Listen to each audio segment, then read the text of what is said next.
মা আজ তোমাকে বলতে হবে আমার আব্বাকে। চুপ করে কেন আছো বলো?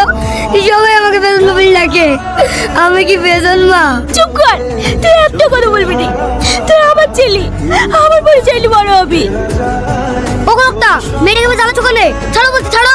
তোর কথা আমাকে শুনতে হবে? হ্যাঁ এখান থেকে তুই কি জীবনে মানুষ হবি না বলতিনি? ছোট থেকে দেখছি এই ঝামেলা ও ঝামেলা, আজ এই ছেলেটিকে এভাবে মেরেছে কেন তাই বল। মারবে না? স্কুলের সামনে দাঁড়িয়ে দাঁড়িয়ে মেয়েদেরকে টিচিং করে, মন গুলছে আরো দুগাই দি। শাহিন, দেখিছেন আপনার সামনে কিভাবে তেড়ে আসছে?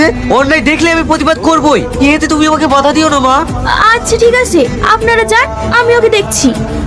আপনি যেন ভাইকে আর বকেন না খালা, ওই ছোড়ারা আমাদের প্রত্যেকদিন ডিস্টার্ব করে। শাহিন ভাই মেরেছে ঠিক করেছে। ঠিক আছে তুই এখন যা, তোকে নিয়ে আর কত জ্বালা সহ্য করবো বলতিনি? তুই কি মানুষ হবি নি? কি করবো বলো, অন্যায় দেখলে আমি চুপ থাকতে পারিনি, এতে আমার কি দোষ বলো মা? বস্তি সব খালি কর। আমরা এখন কোথায় যাব বলুন? নরকে যাবি, নরকে। এখানে আপনি কি এপিকটাকে ভালোবাসেন? তাহলে লাইক সাবস্ক্রাইব করা লাগবে না। আর যদি কাবাগরটাকে ভালোবাসে থাকে তাহলে লাইক সাবস্ক্রাইব অবশ্যই করবেন। আর যদি কিছুই না করেন তাহলে বুঝে নেব আপনি এইটা। বড় বড় বিল্ডিং তৈরি হবে। আমরা হতে দেবো না। আপনারা কি করছেন? ছাড়েন আমাকে, ছাড়েন। আপনাদের কোনো ভয় নেই, এই বস্তিতে আমি যতদিন বেঁচে আছি, এই বস্তি আমার মায়ের মতো। এই বস্তি থেকে এক মুঠো মাটি আমি কাউকে নিয়ে যেতে দেবো না। তুমি না থাকলে ওই শয়তানরা আজ আমাকে তুলে নিয়ে চলে যেত। আমি থাকতে তোমাকে কেউ নিয়ে যেতে পারবে না। কতদিন তুমি আমাকে এইভাবে আগলে রাখবে বলো? তোদের চারা তাক জয় করে দিতে পারলে আমি মরেও শান্তি পাবো রে মা। যত সব কাপুরুষের দল, সামান্য বস্তিটাতে খালি করতে পারলি না। শাহিন, শাহিন বাড়িতে আছো? সেলিম চাচা, আসেন আসেন, বসেন। বৌমা, এবার ইলেকশনে শাহিনকে আমরা ভোটে দাঁড় করাবো, তুমি কি বুঝছে বলো? না ভাই, শাহিনকে আমি ভোটে দাঁড়াতে দিতে পারবো না। আমরা গরিব মানুষ, অত টাকা পয়সা কোথায় পাবো? এর টাকা পয়সা কি হবে? আমরা বস্তি সবাই ওর সাথে আছি।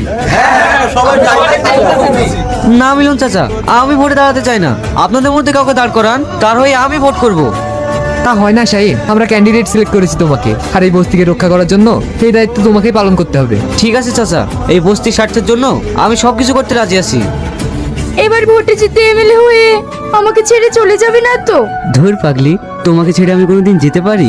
শাহিন, তুমি তো জানো এই বস্তিতে আমার আপন বলতে কেউ নেই। তুমি চলে গেলে আমি পুরো একা হয়ে যাব। না সালমা, আমি তোমাকে ছেড়ে কোথাও যাব না। যতদিন বাঁচবো এই বস্তিতেই থাকবো। কালকে নমিনেশনে প্রত্যেকটা অঞ্চলে গাড়ি পাঠিয়ে দে। ব্লকে অনেক লোকজন জড়ো করতে হবে। এইবার ইলেকশনে বিপুল পরিমাণের ভোটে আমাকে জয়লাভ করতে হবে। তার জন্য তোদের সবাইকে বলছি, তোরা সবাই সতর্ক থাকবি। আপনি সচেতন থেকে কি করবেন দাদা? ওই বস্তির ছেলে শাহিন আপনার বিরুদ্ধে ভোটে দাঁড়াচ্ছে।